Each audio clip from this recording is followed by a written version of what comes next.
AI is the next big thing. हमारी audience जो है उसको पता करना है कि व्हाट इज़ AI। तो आप AI में स्टार्टअप आपने किया है। हम आजकल आसपास AI सुन रहे हैं हर जगह, हर काम में, इंडस्ट्री में से लेके पर्सनल लेवल तक AI घुस चुका है हमारे उसमें ज़िंदगी में। इसके पीछे हमें ये समझना पड़ेगा कि AI बनता कैसे। AI बनाने के लिए 3 चीज़ें हैं। एक तो उसके पीछे हम उसको एल्गोरिदम बोलते हैं। दूसरा पार्ट है इसमें हार्डवेयर लगता है। थर्ड जो इम्पोर्टेंट पार्ट है वो है data. Data is the new data is the new oil. वैसे एआई तो 1970s में already there were first few research papers. AI फिर generative AI and the next step is agentic AI and फिर 2030 में expected है कि artificial generative intelligence AGI आएगी। वहाँ पे फिर शायद वो बाकी क्वेश्चंस इमोशनल और ये सब तो वो चीज़ें शायद तब आ पाए। अभी तो I think it is very intelligence more than a human. By 2040 जैसे इलन मस्क ने बोला कि we will have like 10 billion robots on this planet. 10 billion Approximately- every human. लोग instead of actual dogs robo dog को ज्यादा prefer करेंगे। Reason भी कि उनको वो सब चीज मिल रही है, लेकिन बस वो हैसल जो एक नॉर्मल डॉग के साथ आता है वो नहीं मिल रहा। उसको खिलाना नहीं है, मतलब उसके गन डालने का कोई झमेला नहीं है, आप कह सकते हो, या फिर कोई एलर्जीज नहीं होंगी। क्या इस हद तक भी AI आ सकती है हमारी लाइफ में?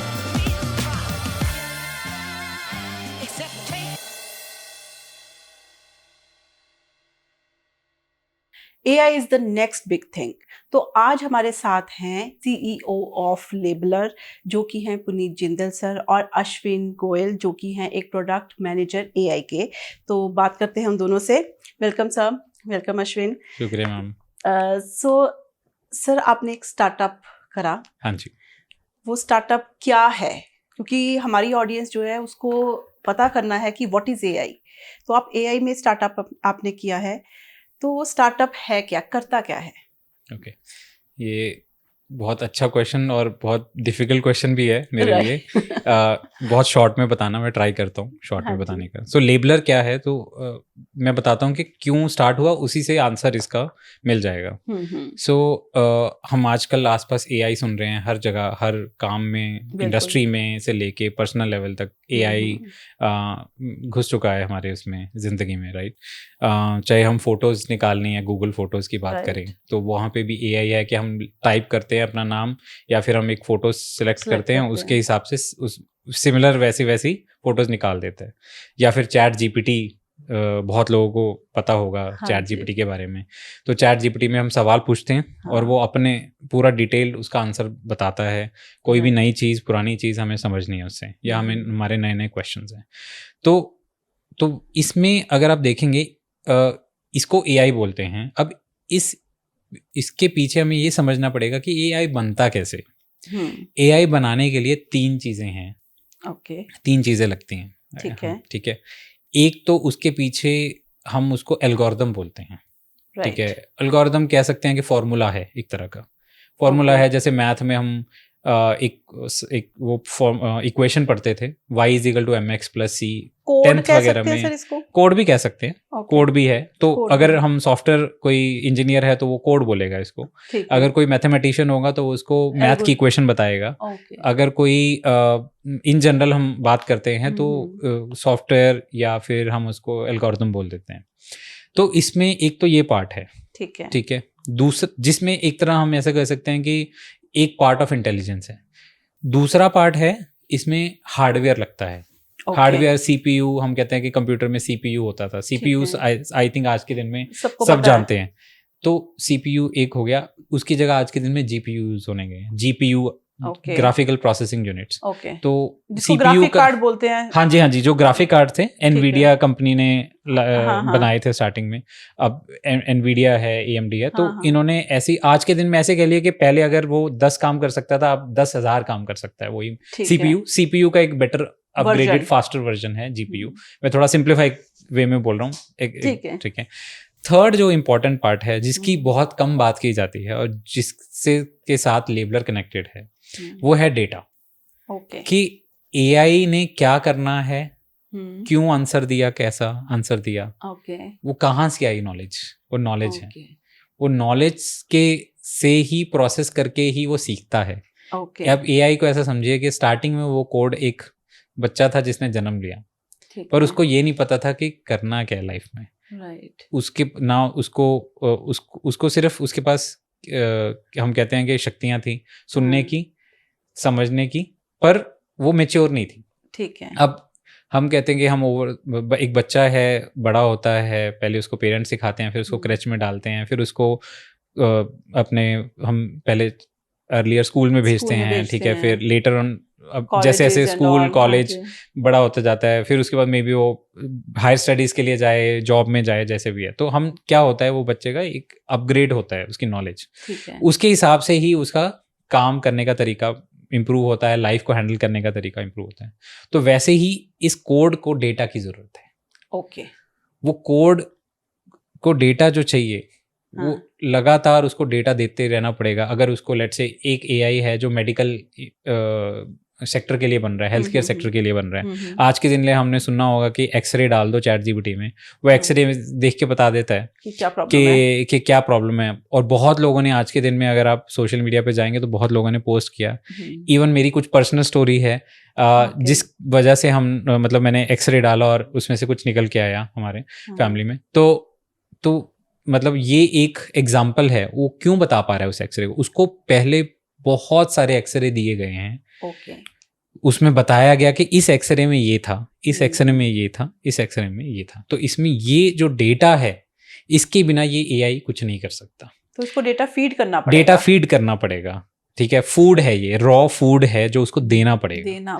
ठीक है, अगर वो फूड नहीं मिलेगा तो वो एआई इंप्रूव नहीं करेगा। तो that is what labeller is all about. We label, इसको बोलते हैं लेबल्स एआई की भाषा में। यस, तो डेटा लेबलिंग स्पेस को जो बोला जाता है वो डेटा लेबलिंग स्पेस बोला जाता है। इंडिया में लेबलर ओनली एक कंपनी है जो इसका सॉफ्टवेयर प्रोवाइड करती है। We are the only company in India which and we have a US entity. So in the whole world there are majority of the companies, 90% of the data labeling companies are only in US. So yes, so it's ये एक बहुत ही नई category है in the sense of when we talk about Indian perspective, right? But it's a very old category, including Microsoft and AWS से लेके Amazon से लेके सब कंपनियां इसमें काम कर रही हैं। So ये इसकी अब क्योंकि एआई हर इंडस्ट्री में जा रहा है, तो अब इस डेटा लेबलिंग की नीड इमर्ज हो रही है। ठीक है, इवन इंडिया की भी हम बात करें तो इंडियन एग्रीकल्चर सिस्टम और हेल्थ केयर सिस्टम ने हमारा सॉफ्टवेयर यूज किया है for cotton crop side, farming के साइड पेस्ट डिटेक्शन के लिए, या फिर हेल्थ केयर साइड पे ट्यूबरकुलोसिस इरेडिकेशन में। So there are couple of initiatives, some of which I am naming but some of which I cannot name. Right. तो इस around AI का हर जगह पे जहाँ एआई है वहाँ डेटा की जरूरत पड़ेगी, और जितना एआई और डीपर होता जाएगा उतना ही डेटा और ज्यादा लगेगा। एक तरीके से हम कह सकते हैं कि डेटा को सेग्रीगेट करने का काम है। हाँ जी, कह सकते हैं सेग्रीगेट करना और उसमें बताना, क्लीन करके बताना। हम पहले एक्सेल में काम करते थे। हम कहते थे कि एक्सेल में अच्छे से कॉलम बना दो कि पहले कॉलम में ये लिखो, दूसरे कॉलम में ये लिखो। ऐसे ही अब कॉलम्स एक्सेल से बाहर आ गया डेटा। एक्सेल, सिर्फ एक्सेल में तो हम नंबर्स या वो लिख पाते थे, बहुत ही एक स्ट्रक्चर्ड वे में लिखते थे। इसको स्ट्रक्चर डेटा बोलते हैं। बट हमने जो लेबलर स्टार्ट किया वो मेन मिशन ये था कि जो मैं पास्ट में काम कर रहा था, सो मैं एआई में luckily I got into AI sector in a way, started solving AI problems in 2014। तो हाँ जी, तो ऑलमोस्ट लाइक 11 years back। हाँ जी, तो कोई एक प्रॉब्लम थी, ऐसा नहीं था कि एआई में जाना था, तो एक प्रॉब्लम स्टेटमेंट थी, वो सॉल्व कर रहा था, तो उसको ऑटोमेट करना था। तो अब उसका भी मैं कॉन्टेक्स्ट, अगर आप मेरे को अलाउ करेंगे तो मैं उसका कॉन्टेक्स्ट में देता हूँ। तो डिलीवरी एक कंपनी थी मैं जिसमें काम किया था। तो सबने पहला सुना होगा, बिग बिलियन डे आया था बहुत पहली, जब बिल्कुल सबसे पहला हुआ था, तो मैं डिलीवरी में था उस टाइम पे। तो हमने एक सिस्टम बनाया था वहाँ सारा शिपमेंट का, डिलीवरी करने का, ई कॉमर्स के जितना लोड था वो डिलीवरी या एक दो कंपनीज के पास ही आता था मेनली। उस टाइम पे ये कंपनीज ई कॉमर्स का लोड हैंडल करने के लिए बनी थी। तो हुआ क्या कि बिग बिलियन डे अनाउंस हुआ, अमेजोन ने अनाउंस किया, फ्लिपकार्ट ने अनाउंस किया, एकदम से पेटीएम आया और स्नैपडील आया, एक सब कंपनीज ने एकदम से बिग बिलियन डे में सेल लगा दी। तो रातों रात जो पूरा शिपमेंट का फ्लो था वो इतना तेज हो गया कि कंपनीज हैंडल करने वाली डिलीवरी, और हमारे पास इतनी कैपेसिटी ही नहीं थी, वेयर हाउस में इतनी जगह ही नहीं थी, और पहाड़ मतलब आप ऐसे सोचो पहाड़ बने हुए थे, हम खुद वेयर हाउस गए, सॉफ्टवेयर बनाने वाले भी। तो वहाँ पे क्या हुआ कि लोग उस टाइम पे ना एक इंटरेस्टिंग वो था, आपने सुना होगा न्यूज़ में कि फोन ऑर्डर किया और सोप आ गई घर हाँ में। जी, ये तो बहुत होता ठीक है, वो मैं सोप नहीं सर, ईंट आ गई। हाँ सोप ईंट भी आई Right. कुछ ना कुछ आता था, फोन ऑर्डर करो कुछ आएगा, कुछ ठीक और ही है। आएगा। और होता था कि कैश ऑन डिलीवरी होती थी और नो क्वेश्चन आस्क्ड रिफंड हो जाता था, Refund हो जाता ठीक है। ये सब इतनी फैसिलिटीज दी हुई थी। क्या था कि लोग ऑनलाइन बाय करें, ये मेन हाँ, पर्पस था हाँ, ई कॉमर्स कंपनियों का। तो लोग क्या करते थे कि 3 जगह से ऑर्डर कर दिया, जहां से अच्छा। पहले आया वो रख लेंगे। एक तो ये चीज। अब क्या होता था कि उसकी वजह से रिटर्न बढ़ जाते थे। मैंने फोन है, मैंने एक आईफोन खरीदा, मैंने पेटीएम पे ऑर्डर किया, फ्लिपकार्ट पे ऑर्डर किया और स्नैपडील, यही मेन 3 थे जो कॉम्पिटिटर थे। और अमेजोन उसके बाद आया, अमेजोन भी आया। मैंने तीनों पे ऑर्डर कर दिया, जो पहले आया वो रख लिया, बाकी वापस भेज दिया, लेट्स से।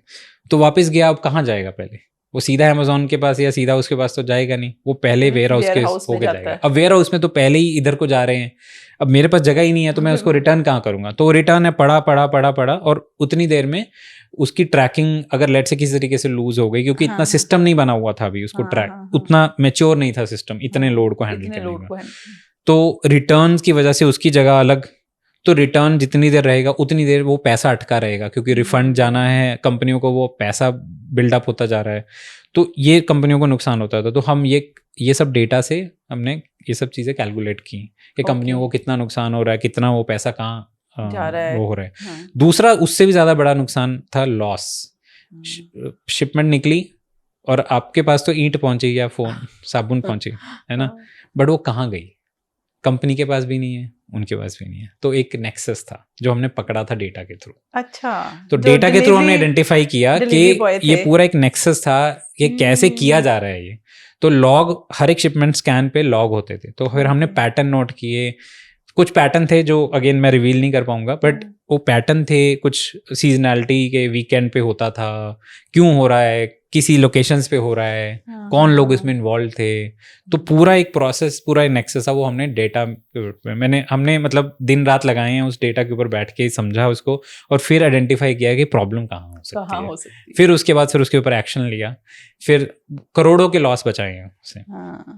तो ये वहां से मेरा इंटरेस्ट क्रिएट हुआ कि आई थिंक डेटा में इतनी वैल्यू है, तो कहीं ना कहीं और प्रॉब्लम सॉल्व करते हैं कि एडवांस में हम ये प्रेडिक्ट करना शुरू कर दें कि क्या ये शिपमेंट पहले ही कोई चोरी हो सकती है, नहीं। तो हमने एक ऐसा सिस्टम बनाने की कोशिश की पहले, फिर नहीं बना, फिर इवेंचुअली टाइम लगा क्योंकि उसमें डेटा कम था, डेटा ही कम था, लॉस हो रहा है, कितना लॉस हो रहा है। तो बट ओवर द टाइम समझ में आया कि हाँ ये ऐसे सिस्टम बनाए जा सकते हैं। फिर मैंने और पढ़ना शुरू किया, तो वहाँ पे फिर मैंने इंडियन स्कूल ऑफ बिजनेस में फिर मैंने फर्दर अपना प्रोग्राम भी किया, एडवांस बिजनेस एनालिटिक्स का प्रोग्राम है, एआई एंड डेटा साइंस का, तो मैं उसमें भी गया, तो और एक्सपोजर मिला वहाँ पे। तो वहाँ से फिर मेरी जर्नी स्टार्ट हुई। तो वहाँ पे फिर मैं उसके बाद जितनी भी कंपनीज मैंने ज्वाइन की या वर्क किया, मेनली मैंने प्रॉब्लम स्टेटमेंट के हिसाब से काम किया, कि मैंने कंपनी नहीं ज्वाइन की, मैंने प्रॉब्लम स्टेटमेंट्स के पीछे भागा कि इसको सॉल्व करना है मेरे को। तो मैं कंपनी ऐसे चूज करता था कि इसमें ये प्रॉब्लम सॉल्व करनी है, इसके लिए किस कंपनी में जा सकता हूँ। तो वो ऐसे से करके स्टेप बाय स्टेप अलग अलग। ये बहुत अच्छी चीज लगी मुझे कि प्रॉब्लम आइडेंटिफाई करके फिर उस कंपनी में जाना। हाँ जी। तो जैसे आप प्रोडक्ट, एआई प्रोडक्ट मैनेजर हो, क्या होता है ये प्रोडक्ट? जैसे हमारे लिए एक प्रोडक्ट क्या है, मे बी जैसे आपने कहा साबुन या एक फोन, तो एआई में प्रोडक्ट का मतलब क्या है? तो आई थिंक यही मॉडर्न प्रोडक्ट मैनेजमेंट जो है, ये अब हार्डवेयर प्रोडक्ट्स से सॉफ्टवेयर प्रोडक्ट्स की बात करते हैं अब हम। प्रोडक्ट मैनेजमेंट कभी हार्डवेयर में तो मैंने एटलीस्ट अब इस इंडस्ट्री में सुनी नहीं है। यहाँ पे सॉफ्टवेयर प्रोडक्ट मैनेजर, अगर प्रोडक्ट मैनेजर है कोई तो वो सॉफ्टवेयर प्रोडक्ट मैनेजर है most of the times, I mean 9 out of 10 times. तो सॉफ्टवेयर जो है वो सॉफ्टवेयर प्रोडक्ट है। हमारे केस में नाउ इट्स, मतलब वो और भी आगे पहुंच गए। Basically it's now an AI product.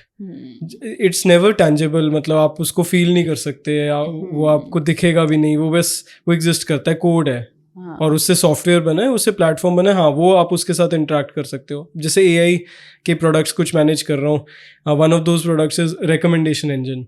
तो जैसे आप नेटफ्लिक्स में या इंस्टाग्राम में जो आपको फीड दिखती है, कौन से वीडियोस या कौन से पोस्ट्स आपके लिए ज़्यादा रेलिवेंट है, तो ऐसे ही होटल इंडस्ट्री में या फिर बुकिंग इंडस्ट्री में जैसे booking.com और मेक माई ट्रिप, यात्रा, हाँ। इन पे होटल्स कुछ स्पेसिफिक ऊपर आ जाते हैं। हाँ। वो based on your past history या फिर क्या आपकी इंट्रैक्शंस, आपकी एज क्या है, ये सब बहुत हंड्रेड्स ऑफ फैक्टर्स के बेसिस पे वो ऊपर आ जाती है। वो वैसे ही होटल बुकिंग इंडस्ट्री में ऐसे रिकमेंडेशन इंजन है, this is based on AI. तो मतलब जैसे आपने बताया प्रॉब्लम सॉल्व, अगर उससे रिलेट करूँ तो हम जो यहाँ प्रॉब्लम सॉल्व कर रहे हैं वो ये है कि कैसे वो जो फीड है, लिस्ट ऑफ होटल्स है, वो उसको ज़्यादा रेलिवेंट बना पाए, कैसे ज़्यादा बुकिंग्स लेके आ पाए। और अगर बुकिंग ज़्यादा आएंगी तो कंपनी को ऑब्वियसली बेनिफिट है, क्योंकि उससे कमीशन ज़्यादा आएंगी, हर एक बुकिंग पे कुछ कमीशन अर्न कर रहे हैं, और ज़्यादा यूजर्स आएंगे प्लेटफॉर्म पे, ज़्यादा बुकिंग्स होंगी। तो इस प्रोडक्ट के लिए फॉर एग्जांपल रिकमेंडेशन इंजन के लिए ये प्रॉब्लम सॉल्व हो रही है। एआई बेसिकली ये प्रोडक्ट है और ये प्रॉब्लम सॉल्व हो रही है एआई के थ्रू। और भी कुछ प्रोडक्ट्स हैं, कुछ कन्वर्सेशनल एआई पे हैं, मतलब जैसे चैटबॉट, जैसे हम अभी जैसे चैट जीपीटी, परप्लेक्सिटी, इस टाइप के प्रोडक्ट्स हैं। इनमें भी यही है कि आप इंटरेक्ट कर रहे हो उसके साथ। वो एक सॉफ्टवेयर है, वो एक एआई लेट्स से मतलब एआई बेस्ड सॉफ्टवेयर है जिसके साथ आप इंटरेक्ट कर रहे हो।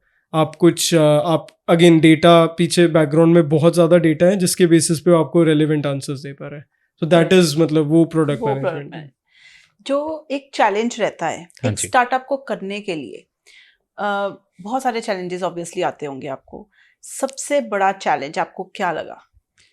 आई थिंक सबसे बड़ा चैलेंज का आंसर ये है कि अलग अलग स्टेजेस पे अलग अलग चैलेंज है एक्चुअली। तो सबसे पहले ये चैलेंज नहीं आता कि इसको स्टार्ट करना ही मुझे लगता है सबसे बड़ा चैलेंज है। हाँ जी, तो अगर हम इसको 3 हिस्से में बांटे स्टेज को, हाँ।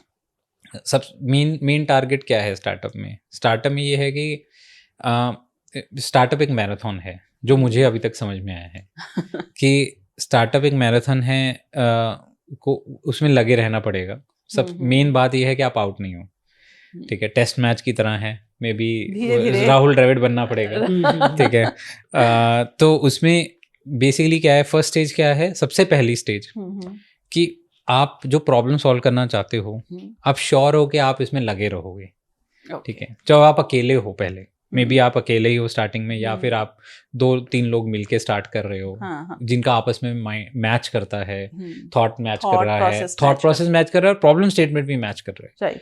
अगर आप इतने पैशनेट हो तो भी आप स्टार्ट करो, अगर नहीं हो तो मत स्टार्ट करो। इम्पॉर्टेंट चीज़ ये है, क्योंकि प्रॉब्लम्स तो आएंगी। कोई एक तो ये है कि अगर इस माइंडसेट से कर रहा है कोई कि रिच हो जाएगा, तो देन रिच होने के आज के दिन में और बहुत तरीके हैं, राइट? और हाँ, डेफिनेटली ये एक बाय प्रोडक्ट है रिच होना, इन केस अगर वर्क किया। नहीं तो जब तक वर्क नहीं करेगा तब तक आपको बर्न करना पड़ेगा, आपका टाइम, आपका एनर्जी, आपका सब कुछ। तो बट इस चीज़ में एक ही चीज़ है जो आपको कंटिन्यूसली इंश्योर करती है कि आप लगे रहो, वो है आपका पैशन, कि मेरे को ये प्रॉब्लम सॉल्व करना ही है। और अगर पैशन होगा तो आप कुछ भी करने के लिए आप अलग अलग रास्ते अपनाओगे और सक्सेसफुल हो ही जाओगे उस डायरेक्शन में। तो पहला स्टेप तो अगर मैं बात करूँ मेरे इनिशियल स्टेजेस पे, ये था कि माइंडसेट बनाना कि कैसे होगा, और स्पेशली फर्स्ट टाइम एंटरप्रेन्योर के लिए तो ये पता ही नहीं होता है कि करना क्या है। इतना अभी स्टार्टअप इकोसिस्टम का अभी इतना अवेयरनेस हो गया इधर, तो ऐसा लगता है कि पता नहीं कुछ, शायद इनिशियली ऐसा लगता है कि बस एक स्टार्टअप में क्या होगा कि एक बनाएंगे, सॉफ्टवेयर बनाएंगे, अगर सॉफ्टवेयर स्टार्टअप है, अगर सॉफ्टवेयर प्रोडक्ट स्टार्टअप है तो सॉफ्टवेयर बनाएंगे, उसको 3 महीने बनाएंगे, 1-2 डेवलपर अगर खुद भी सॉफ्टवेयर डेवलपर हैं तो वो भी, हम भी लगेंगे, और साथ में एक टीम मेंबर हो या 2 टीम मेंबर हो, बनाया, और उसको बस मार्केट में जाएंगे, लॉन्च कर देंगे और एकदम से यूजर्स आ जाएंगे। बट ऐसा नहीं होता है, ठीक है? और दूसरी बात, उसके बाद एकदम से इन्वेस्टर भी आ जाएंगे, तो वो भी नहीं होता है वो हो भी जाता है, बट उसके बाद ऐसा नहीं होता कि they will not be become part of your journey, they will become part of your journey अगर उनको लगेगा कि आप कुछ इंटरेस्टिंग कर रहे हो और कुछ यूनिक कर रहे हो। तो मेरे भी पहले 1-2 साल तो यही हुआ कि मैंने अपना I burned all of my savings, जितना मैंने सेव किया था सब मैंने लगा दिया उस पर। फिर समझ में आया कि ये सॉफ्टवेयर नहीं है, बिजनेस करना है, इसको बिजनेस बनाना पड़ेगा। तो ये हो गया कि पहली माइंडसेट कि आप उस मेच्योरिटी स्टेज में घुसना शुरू करते हो। अब बाय दैट टाइम अगर 1-1.5 साल निकल गया उसमें प्रोसेस में, लर्निंग में 18 महीने लेट्स से निकल गए, तो फिर समझ में आती है कि अब उस टाइम पे डिसीजन ये होता है कि क्या लगे रहना है या बाहर आ जाओ, क्विट करना है। तो अगर तो वो भी थॉटफुल होना चाहिए कि अगर आपको लगता है कि प्रॉब्लम स्टेटमेंट तो सही पकड़ी है, जस्ट दैट कि एग्जीक्यूशन सही नहीं किया। तो मेरे केस में ऐसे मैं कह सकता हूँ कि मेरे केस में एग्जीक्यूशन सही नहीं था। ओके, ठीक है, क्योंकि प्रॉब्लम स्टेटमेंट मैंने एक डेडलाइन जरूर बनाया था अपना कि अगर इतने महीने में और लगूंगा, इसके बाद मेरे पास कुछ भी नहीं होगा, मैं पूरा बिल्कुल I will be out of my saving, कुछ भी नहीं होगा मेरे पास। तो वो मैंने डेडलाइन बना लिया था कि मैं फाइट मारूंगा अभी। तो फाइट मारी एंड वी केम बैक, तो हमें डील्स मिल गई अच्छी। तो कहीं ना कहीं वो फर्स्ट नियर डेथ एक्सपीरियंस था कंपनी का। तो वहाँ पे क्या होता है, फिर आप अपना सेकंड स्टेज होती है, फर्स्ट टीम मेंबर्स आप ढूंढना शुरू करते हो who can be your believers, क्योंकि आप उस टाइम पे इतना पे नहीं कर सकते, आपको बहुत ही कैश क्रंच के साथ जीना है, आपका रेवेन्यू जो बन भी रहा है, आपके डील्स साइन भी हुई हैं, आप उस पैसे से लिमिटेड खर्चा कर सकते हो। आपको सॉफ्टवेयर डेवलपमेंट पे भी लगाना है, आपको और भी बहुत सारी चीज़ें करनी है, और उस टाइम पे आपको रिकग्निशन भी मिलनी चाहिए। तो आप अप्लाई करना शुरू करते हो ग्रांट्स के लिए, या फिर आप मार्केट में जाते हो। आज के दिन में ग्रांट्स और बथेरी रिकग्निशन के तरीके हैं, तो आप वहाँ अप्लाई करना शुरू करते हो। और अगर किसी ने आपको रिकग्नाइज कर दिया, कोई एग्जीबिशन है, तो आप, अगर आपकी प्रोडक्ट ऐसी है जिसमें एग्जीबिशन, जिस मार्केट में आपको टारगेट करना है, लगा सकते हो। तो और क्या आप राइट मार्केट में भी हो या नहीं, मे बी जैसे हमारे केस में टाइम इसलिए लगा कि हमारी मार्केट सही नहीं थी। हम जिस मार्केट में सेल कर रहे थे, हम जिसमें सेल करना चाहिए था, हमें यूएस में सेल करने थे, हम इंडिया में सेल कर रहे थे, जो कि हमारी लास्ट मार्केट होनी चाहिए थी। हमारी पहली मार्केट होनी चाहिए थी यूएस, तो यूएस में हमने सबसे लास्ट में ट्राई किया। तो हमने 2020 में स्टार्ट किया, हमने 2023 में आके यूएस में टारगेट किया, उसके बाद हमारा एक्सेलरेट किया। सो ये इसको हम बोलते हैं प्रोडक्ट मार्केट फिट, जिसमें प्रोडक्ट सही है, प्रॉब्लम स्टेटमेंट सही है, प्रोडक्ट सही है, मतलब एज इन सॉफ्टवेयर वाइज, और यू हैव अर्ली आपको कुछ उस मार्केट में सिमिलर रिक्वायरमेंट के लोग मिल गए या कंपनीज मिल गई, आपके कस्टमर्स मिल गए, अर्ली कस्टमर्स मिल गए जो आपके ऊपर बिलीव कर रहे हैं, and they are paying you as well. तो आपका एक प्रोडक्ट मार्केट फिट बन गया। मे बी फ्यूचर में प्रोडक्ट यही एग्जैक्टली ये ना रहे, बट चेंज हो जाए, वो चेंज होता रहेगा, वो इवॉल्व होता रहता है। यस, एक नेवर एंडिंग प्रोसेस है। बट एक चीज हमारे केस में ये रही कि हमारी जो प्रॉब्लम स्टेटमेंट हम सॉल्व कर रहे थे, ओवरऑल लार्जली वो प्रॉब्लम स्टेटमेंट अभी भी वही है। और जैसे जैसे वेव्स आती रही, पहले जब एआई में हम उस टाइम पे ऑटोनमस कार्स का वेव्स आया था कि ऑटोनमस कार्स के लिए डेटा चाहिए, बहुत सारा डेटा चाहिए ऑटोनमस कार्स का। तब हमें समझ में नहीं आया था स्टार्टिंग में, हम लगे रहे ऑटोनमस कार्स के बियॉन्ड, जहाँ पे हमें हाथ पैर मिले, हमें लगा कि यहाँ पे चाहिए डेटा, वहाँ पे भी रिक्वायरमेंट थी बट इतनी नहीं थी। और मार्केटिंग भी हम सही से नहीं कर रहे थे, कहीं ना कहीं हमने मार्केटिंग में भी मिस किया। तो चैलेंजेस स्टार्टिंग में अगर हम बात करें, फर्स्ट स्टेज आपकी माइंडसेट और एग्जीक्यूशन, इनिशियल एग्जीक्यूशन, कि आपको खुद कम से कम पैसे में आपको वो करना है। सेकंड है कि एक सही मार्केट एक्सपेरिमेंट करके सही मार्केट में एंटर कर जाना, टारगेट करना शुरू करना, एफर्ट लगाना वहाँ पे, और वहाँ से आपका रेवेन्यू जनरेट करना बेसिकली। ठीक है। थर्ड में होता है कि अब आपको आपकी मार्केट सेट हो गई, अब आपको तेजी से एक्सेलरेट करना है। अब वहाँ पे आपके आती है फंडिंग, और आपको अगर पैसे की जरूरत है, आपको लगता है कि ये अब स्केल करेगा, वेंचर स्केल बनेगा, तो आप फिर फंडिंग उठा के आप आगे बढ़ो। तो इस तरीके से फिर उसके बाद फिर then whatever be the next steps of the company, कि आप कंपनी किस रेवेन्यू पे पहुंच गए हो और कितना तेजी से आप आगे बढ़ सकते हो। तो ये तीन मैं कहूँगा कि फर्स्ट आपका माइंडसेट, सेकंड आपकी टीम, थर्ड आपका फाइनली आपको इन्वेस्टर्स चाहिए जो आपको आगे ले पाए। तो जैसे अश्विन भी सर थोड़ा सा स्टार्टअप की तरफ इंक्लाइंड है, तो अश्विन कितने घंटे काम करते हो तुम? क्योंकि मैंने बहुत सारे फाउंडर्स को सुना है, वो कहते हैं वी वर्क लाइक सम से कि 12 hours a day, 18 hours a day. तो कितना काम करते हो तुम? How many hours a day? तो अभी तो क्योंकि मतलब तो मेरे जॉब भी मेरे स्टार्टअप की तरह ही है। इसमें जो प्रोडक्ट है हमारे लिए, मतलब it is our own product, यहीं पे बनाया है पूरा एंड टू एंड सब कुछ। तो it's like a startup within the company. We have that freedom, मतलब उतना हमारे पास लेवरेज है, फ्रीडम है, रिसोर्सेज हैं। तो आई थिंक यहाँ भी 10 आवर्स अ डे टाइप्स कुछ होता होगा, 10-11। बट हाँ, मतलब क्योंकि अपसाइड ऑब्वियसली स्टार्टअप में ज़्यादा है, लर्निंग ज़्यादा है, एक्सपोजर ज़्यादा है। तो जब भी मैं स्टार्टअप करूँगा आई वुड से कि मतलब नॉर्थ ऑफ 12-13 आवर्स तो कहीं नहीं गया, मतलब आई थिंक उतना तो एक्सपेक्टेड ही होगा या उतना करेंगे ही, करना ही पड़ेगा। इतना करना पड़ता है सर एक्चुअल में? जितनी देर नहीं सो रहे हैं, मैं कहूँगा कि ऐसे ही करना पड़ रहा था कि जितनी देर नहीं सो रहे हैं और कुछ और ज़रूरत नहीं है घर पे, अब कुछ ऐसा कुछ बहुत सारी चीज़ें कॉम्प्रोमाइज़ की, बहुत देर फैमिली टाइम। हमारे केस में चैलेंजिंग मेरे लिए ये था कि my entire family was not very supportive of कि मैं बिजनेस करूँ। इतनी अच्छी जॉब पे था, वहाँ पे पैकेज मिल रहा था, यू नो, तो and all that stuff, right. But मुझे ये था कि मैं कहीं फ्यूचर में जाके रिग्रेट ना करूँ। तो मुझे ये था कि मेरे को ट्राई करना है एक बार। मैंने पहले भी ट्राई करने की कोशिश की थी इन बिटवीन, बट फिर मेरे को कंपनीज में डिलीवरी में काम किया, जैसे अश्विन ने बोला कि you know like a working like a startup, तो मैंने भी स्टार्टअप्स में काम किया, रेट गेन में काम किया है, डिलीवरी में काम किया है, लाइब्रेट में काम किया है, एफएसॉफ्ट में काम किया है, सेपियन में काम किया है, वॉलमार्ट में काम किया है। तो वॉलमार्ट को छोड़ के बाकी सारी कंपनीज इस टाइम पे या तो एक्वायर हो गई हैं या आईपीओ हो गया है। तो एक भी ऐसी कंपनी नहीं हुई लकीली, तो अच्छा ट्रैक रिकॉर्ड है मेरा कहीं ना कहीं। तो आई होप कि लेबलर के लिए भी हमारा ट्रैक रिकॉर्ड ऐसे ही चलता रहे। तो just on joking side, right. तो बेसिकली फंडा ये है कि जहाँ पे मज़े से काम हो रहा है, इसका एक रूल था, मैंने रूल खुद के लिए बनाया हुआ था कि अगर मेरे को मंडे इंटरेस्टिंग लग रहे हैं, ठीक है, तो देन मैं सही जगह पे हूँ। जिस दिन मेरे को मंडे बोरिंग लगने लग गया, इसका मतलब मेरा वो पैशन चला गया, ठीक है। तो मैंने वो अपना मैंने जॉब्स नहीं स्विच की, मैंने मैनेजर्स भी स्विच नहीं किया, मैंने प्रॉब्लम स्टेटमेंट स्विच की। तो और वो उसी तरीके से स्विच किया कि मेरे को अलग अलग डोमेन्स में जाना था। तो एक हेल्थ केयर डोमेन में थी, एक उसमें थी। तो वहाँ पे मेरे को होता था कि वहाँ जाके जितना ज़्यादा कम टाइम में ज़्यादा काम करके अगली कंपनी में मूव करके डेटा, अलग अलग डेटा देख पाऊँ, ताकि कहीं ना कहीं वो एक रीज़न बन गया कि मैं अक्रॉस डिफरेंट इंडस्ट्रीज डेटा कैसे काम करता है।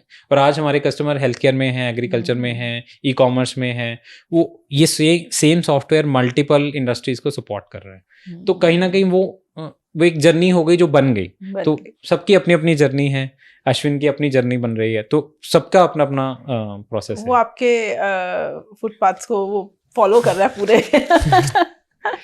तो मतलब 12 hours ऑफ जो हम कहते हैं कि input every day, it's not a lie, जैसे बहुत स्टार्टअप्स वाले फाउंडर्स कहते हैं, सो इट्स नॉट अ लाई, ऐसा नहीं है, एक्चुअल में वो नहीं लगाते हैं। This is reality. हाँ, ट्राई ये करना चाहिए कि एक दिन अपना फ्री रखना चाहिए, ट्राई करना चाहिए एज एन एंटरप्रेन्योर। जब आप इतना घुस चुके होते हो उसके अंदर, तो बहुत मुश्किल होता है उसको दोबारा पैक करके एक दिन के लिए छोड़ना और बिल्कुल माइंड को फ्री करना। बट हमने लास्ट 2-3 ईयर्स में हमने बहुत ये अपनाया है कि हम संडे को बिल्कुल फ्री करने की कोशिश करते थे, कि संडे को सोचना नहीं है।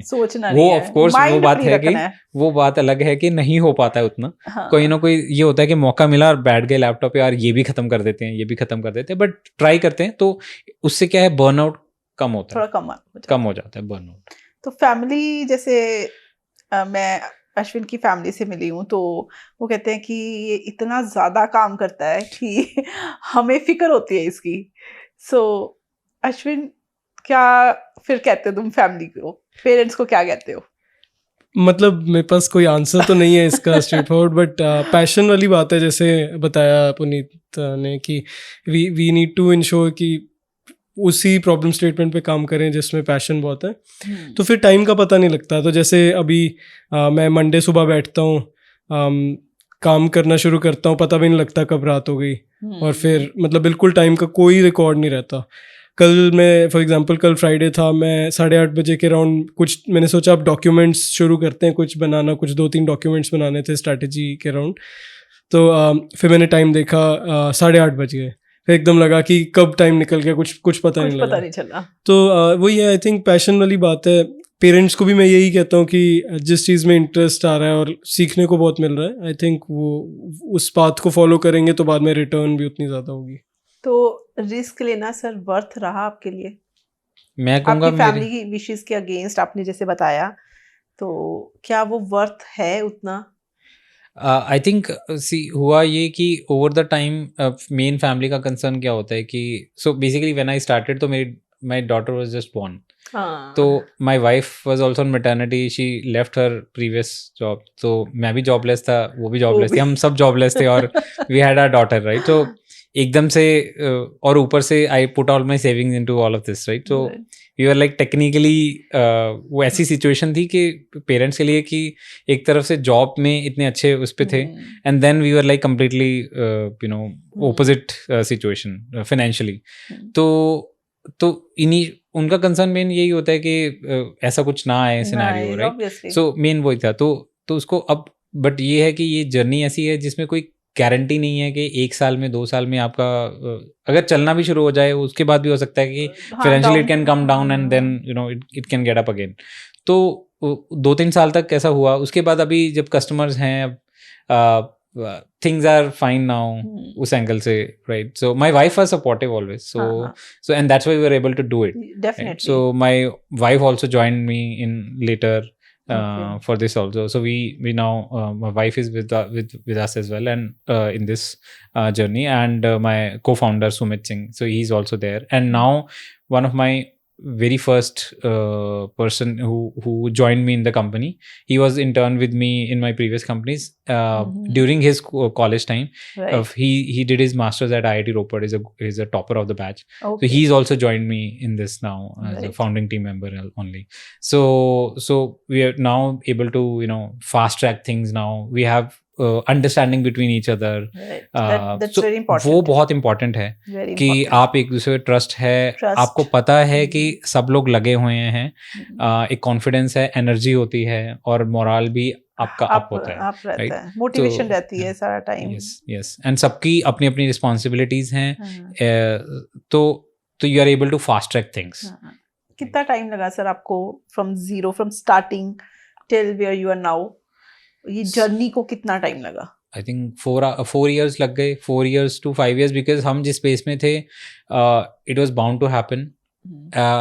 And the limitation of course for us was कि हम ऐसी स्पेस में काम कर रहे थे जहाँ पे इस स्पेस में फंडिंग मिलना मुश्किल था. यहाँ पे हम बैठे हुए थे इंडिया में, और इंडिया में इंफ्रा कैटेगरी, इसको इंफ्रा AI की इंफ्रा कैटेगरी बोल देते हैं. इंफ्रास्ट्रक्चर में आ जाता है एक तरह का, जैसे GPU को इंफ्रास्ट्रक्चर बोलते हैं, बट वैसे इसको भी इंफ्रास्ट्रक्चर कैटेगरी बोलते हैं. It was not a very well recognized category.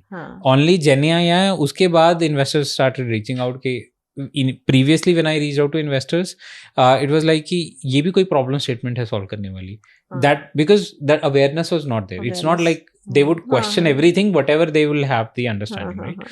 So market में इतना उसकी जो वैल्यू थी वो मेनली टेस्ला की वजह से आई थी. टेस्ला और वेमो ये सब कंपनीज थी जिन्होंने सेल्फ ड्राइविंग कार्स में पैसा डाला था. And every company was trying, those automobile companies were trying to build self driving companies. तो उसी में मेन मार्केट थी, वो US में थी. तो there and we were reaching out to the investors here. तो यहाँ पे उनके लिए प्राइम फोकस कैटेगरी नहीं थी और अवेयरनेस भी नहीं थी. तो जेनेआई आया, तो जेनेआई के बाद समझ में आया कि यहाँ पे इमेजेस, वीडियोस, ऑडियो डेटा को भी जरूरत है. अब चैट जीपीटी को ट्रेन करना है तो audio data, video data, image data, और हमारा data labelling image, video, audio, यही डेटा लेबल होता है. तो इवेंचुअली वो अवेयरनेस बढ़ी, बट देन कन्विक्शन अभी भी नहीं है, बिकॉज इस कैटेगरी में कहीं ना कहीं रिलेटिवली इसका रिटर्न टाइम जो साइकिल है वो ज़्यादा है. तो यहाँ पे उतना रिस्क कैपिटल जितना इस स्पेस में चाहिए. So I plan to travel there, find our investors there only in US market, and now we are mainly a US company. So we are now a US headquartered company. Okay. And we work out of India, and I plan to travel there. And mainly now our customers are mainly in US. Yeah. So तो इस तरीके से है. तो I think 5 years उसको लग गए हमें करने में. Yes. ठीक है. तो अगर हम अब बेसिक क्वेश्चन पे आते हैं, that is AI. हाँ जी. So लोग AI क्या है? आर्टिफिशियल इंटेलिजेंस हमें पता है, बट इंटेलिजेंस की अगर हम बात करें तो इंटेलिजेंस सिर्फ वो IQ नहीं होता है. It is emotional quotient also, social quotient also, it is adversity quotient also, जो ह्यूमंस में हम कहते हैं. तो हम इसमें किस इंटेलिजेंस की बात कर रहे हैं? आई थिंक मतलब इमोशनल क्वेश्चन तो अभी इतना नहीं है एआई में. This is why it's not close to, it's not a human. मतलब तो जैसे बिल्कुल स्क्रैच से हमने सीखना शुरू किया जब when we were born. Neural networks basically, पहले तो एआई तो अब है, जैसे इससे पहले न्यूरल नेटवर्क्स थे. और न्यूरल नेटवर्क जस्ट लाइक जैसे ह्यूमन बॉडी में जैसे न्यूरॉन्स हैं बिल्कुल, जैसे बच्चे सीख रहे हैं चलना, पहले चलना नहीं आता था, फिर वो चलना सीख रहे हैं, फिर और चीज़ें तो आई थिंक वैसे ही न्यूरल नेटवर्क्स आए. फिर एआई. वैसे एआई तो 19 आई थिंक 70s में already there were first few research papers. पर जीपीयू जो कंप्यूट पावर है, जैसे हमने जीपीयूज की बात की, वो इतनी ज़्यादा नहीं थी कभी भी कि हम एक्चुअली उसके बेनिफिट्स देख पाए या उतने स्ट्रॉन्ग मॉडल्स ट्रेन हो पाए. तो जो लार्ज लैंग्वेज मॉडल्स हैं LLMs, उतने मतलब इतने ज़्यादा पावरफुल मॉडल्स ट्रेन हो पाए. तो अब वो चीज़ आ गई है because of these GPUs, because of the compute power and the power of these GPUs. तो अब वो चीज़ हो पा रही है. अब AI, फिर generative AI, and the next step is agentic AI. And फिर 2030 में एक्सपेक्टेड है कि आर्टिफिशियल जनरेटिव इंटेलिजेंस AGI आएगी. वहाँ पे फिर शायद वो बाकी क्वेश्चंस, इमोशनल और ये सब, तो वो चीज़ें शायद तब आ पाए. अभी तो I think it is very intelligence more than a human. मतलब again the human mind, as they say, is capable of memorizing every book ever written. So but that's not practical obviously. But AI में वो देखने को भी मिलता है हमें कि वो इतना ज़्यादा कॉन्टेक्स्ट स्टोर हो पाता है, इतना ज़्यादा इंफॉर्मेशन स्टोर हो पाती है AI में, तो नेचुरली उसके आंसर्स हमारे से बहुत ज़्यादा इंटेलिजेंट होंगे. हाँ, उनमें मतलब जो इन्फॉर्मेशन होगी वो बहुत ज़्यादा इन्फॉर्मेशन यूज़ करी होगी, उतना ज़्यादा कॉन्टेक्स्ट होगा, वो नॉलेज बेस AI का हमारे से मिलियंस ऑफ टाइम्स ज़्यादा होगा. इसलिए उसके आंसर्स, इसलिए वो ज़्यादा एफिशिएंट है, इसलिए ज़्यादा पावरफुल है. बट हाँ, जहाँ पे थोड़े different kind of decision depends on kind of decisions also. But जहाँ पे थोड़े डिफरेंट डिसीजंस चाहिए, वहाँ ऑब्वियसली भी ह्यूमन ही सही से उनको आंसर कर पाएगा. तो AI एजेंट्स और AGI जो नाम लिया, क्या होते हैं ये AI एजेंट्स? ये प्लीज समझाइए आप. सो आई थिंक अश्विन ने जैसे बताया कि अभी AI एजेंट्स का टाइम है, राइट? तो AI एजेंट्स क्या है? तो रोबोट्स बोल सकते हैं इनको, रोबोट्स बोल सकते हैं, हम वर्चुअल रोबोट बोल सकते हैं जिसकी अभी कोई शेप नहीं है. इवेंचुअली हम कह रहे हैं कि बाय 2040, जैसे इलन मस्क ने बोला कि we will have like 10 billion robots on this planet. Okay. Right? 10 billion approximately. ऐसे मानिए कि टेक्निकली एक पर्सन के लिए एक रोबोट. हमारा दिन सुबह से लेकर रात तक जो भी हमारी एक्टिविटीज़ है वो हमें असिस्ट कर रहा होगा, हमें हेल्प कर रहा होगा, हमारे चाहे हमारे लिए ब्रेकफास्ट बना रहा होगा, चाहे हमारे लिए खाना गर्म कर रहा होगा, एंड चाहे हमारे उससे लेके हमें बच्चे को पढ़ाने की बात है, चाहे वो मे बी हमारे काम करने में असिस्ट करना. मेरे को कहीं जाना है, फ्लाई करना है, तो मेरे लिए ट्रैवल प्लान पूरा बना के रखेगा. मुझे कहीं घूमने जाना है तो मैं उसको बोलूँगा कि प्लीज़ मेरे लिए सारी बुकिंग करके रखो, बेस्ट जो भी मेरे लिए मेरी प्रेफरेंसेस के हिसाब से. और उसको मेरी प्रेफरेंसेस भी पता होंगी पहले से, क्योंकि वो मेरे डे टू डे मेरे को असिस्ट कर रहा है. बेसिकली उसको मेरे बारे में मेरे से ज़्यादा पता होगा. वो आपकी शैडो है. हाँ, तो हाँ जी. बट इसका मतलब ये नहीं है कि वो मेरे से ज़्यादा इंटेलिजेंट है ना? तो वो ये एक डबल साइडेड आंसर है कि हम किसी वे में कह सकते हैं कि वो हमसे इंटेलिजेंट है. इसको मैं थोड़ा कैलकुलेटर वाली एनालॉजी में भी ऐड करूंगा कि कुछ साल पहले, आज के दिन में कैलकुलेटर टू बी ग्रांटेड हैं और मे बी हम यूज़ भी नहीं करते हैं इतना, बट कुछ साल पहले जब कैलकुलेटर हम यूज़ करते थे तो कैलकुलेटर आया था तो लगता था कि कैलकुलेटर बहुत इंटेलिजेंट है. बिल्कुल. बट आज के दिन में हम कह सकते हैं नहीं. आज के दिन में हमें लगता है कि ये तो डम मशीन है, राइट? सो वो कैलकुलेशन तब भी हमसे फास्ट कर रही थी, बट दैट डजंट मीन कि ह्यूमन से ज़्यादा इंटेलिजेंट है. कंट्रोल तो हम ही करेंगे. तो इंटरेस्टिंग थिंग एज हमारे एज ह्यूमंस के बारे में ये है, ह्यूमन स्पीशीज के बारे में, कि हम जितना सोचते हैं उससे ज़्यादा इंटेलिजेंट है कहीं ना कहीं, राइट? तो हम क्या वो मशीन्स बना पाएंगे जो हमसे बेटर इंटेलिजेंट हैं? नहीं. बट हम वो मशीन्स बना पा रहे हैं जो हमारे कई सारे काम हमसे बेटर तरीके से कर पाएंगे, क्योंकि उनके पास वो प्रोसेसिंग पावर है या उनके पास वो डेटा है, इतनी तेज़ी से वो इतना डेटा प्रोसेस कर सकती हैं. तो एजेंट्स कि ये जो कैपेबिलिटीज एजेंट्स में एग्जैक्टली हम यही लगा रहे हैं। हम उसके अंदर वो न्यूरल नेटवर्क इंस्पायर्ड एआई डाल रहे हैं, Okay. हम उसके अंदर मेमोरी डाल रहे हैं, हाँ, हम उसको वो कैपेबिलिटीज दे रहे हैं, अपना सारा डेटा का एक्सेस दे रहे हैं। कि हमारा लेट्स से हमारी ड्राइव में, मेरे गूगल ड्राइव में मेरे लैपटॉप में जो डेटा पड़ा है, मेरे इंटरनेट पे मेरे सोशल मीडिया अकाउंट्स है, मैंने उसको एक्सेस दे दिया सब कुछ। तो उसको पता है कि मेरे लाइक्स एंड डिसलाइक्स क्या है, मेरे प्रेफरेंसेस क्या हैं।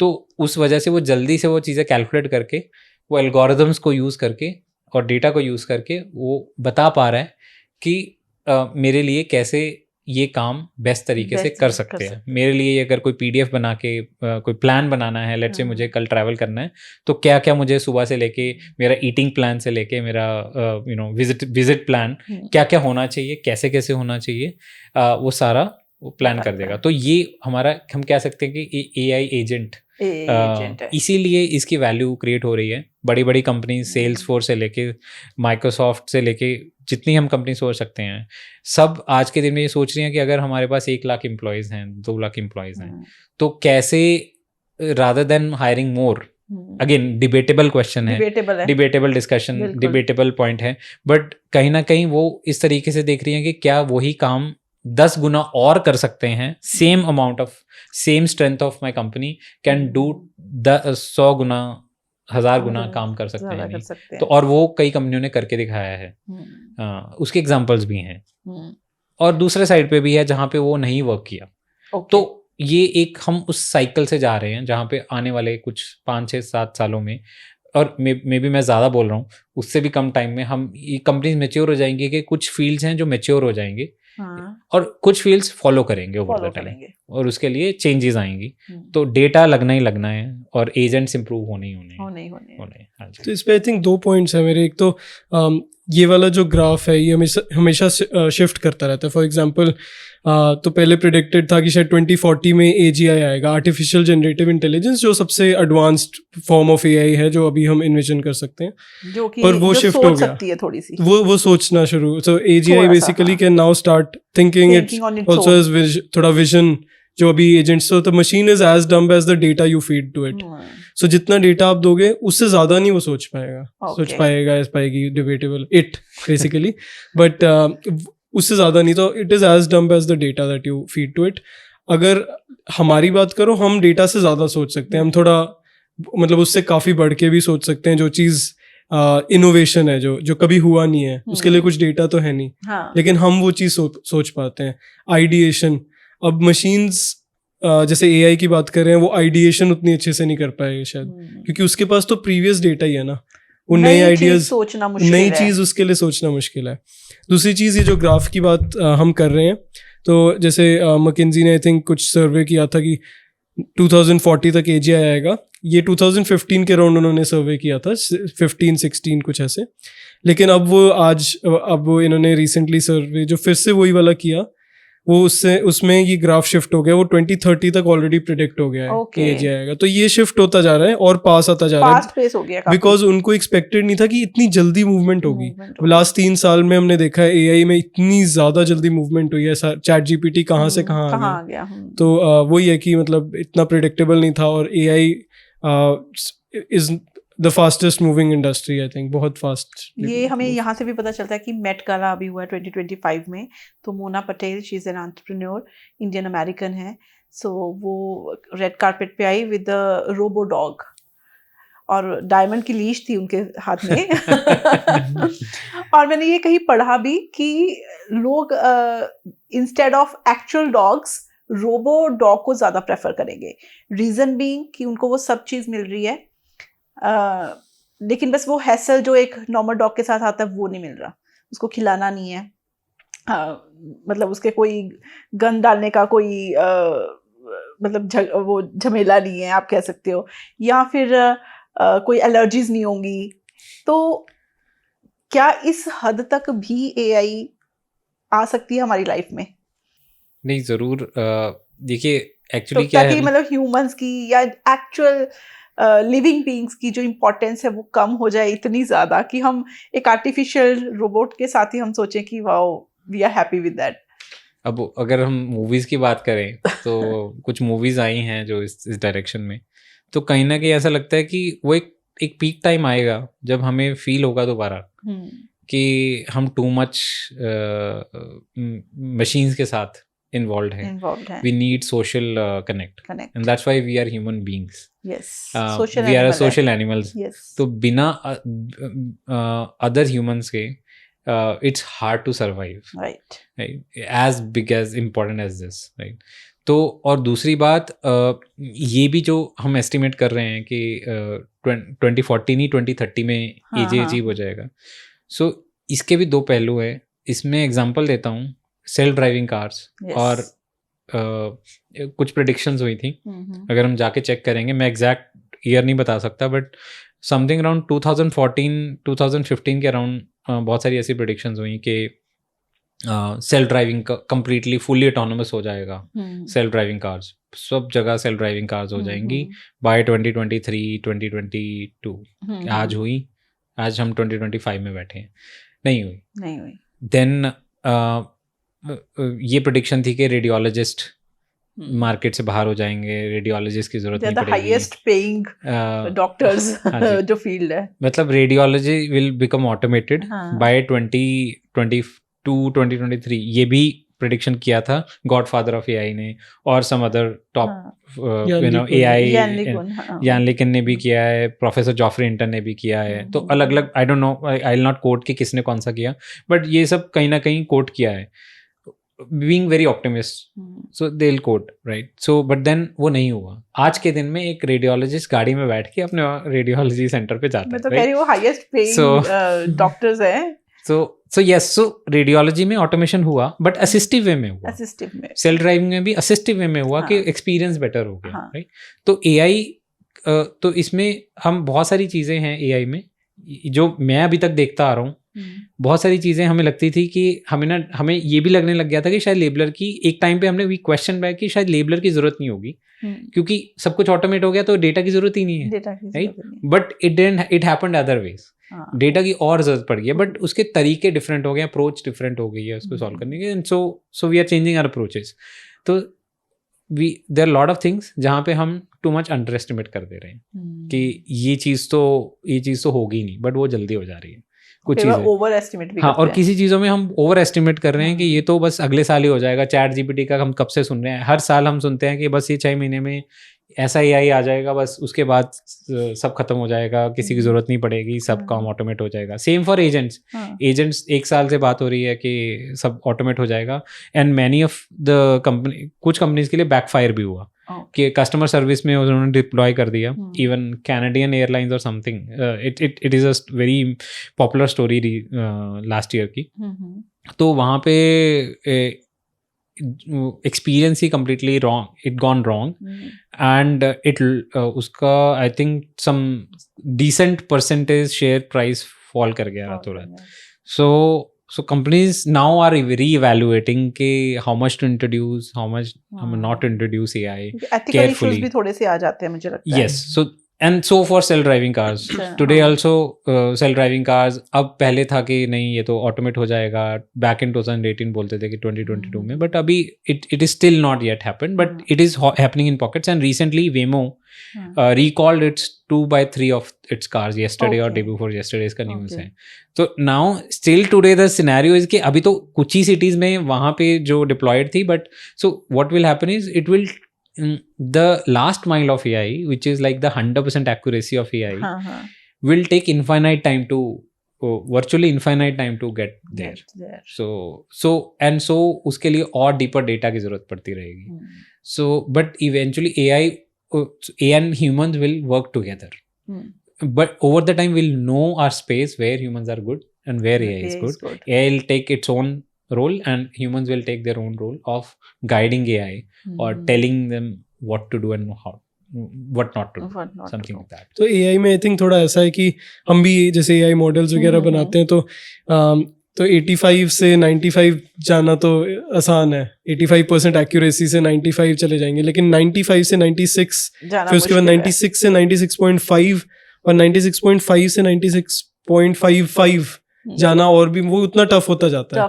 तो ग्राफ थोड़ा ऐसा है कि वो स्टार्टिंग में बहुत स्टीप होगा पर बाद में थोड़ा सा फिर बहुत ज़्यादा फ्लैटन होता जाएगा बाद में बहुत फ्लैट हो जाएगा। तो आई थिंक 99.91 से 99.92 जाना फिर उतना, तो वहीं वो 91 और 92 के बीच में जो गैप होगा that can may be save let's say 1 million lives in future. Self driving car में वो हिट्स और मिसेस कि सामने अगर एक एनिमल आ गया सडनली, यूएस में बहुत हुआ है ये, तो सडनली एनिमल आ गया और वो 99.92% एक्यूरेसी वाला एकदम अवॉइड कर लेगा उस एनिमल को, लेकिन 99.91 वाला शायद वो मिस कर जाएगा।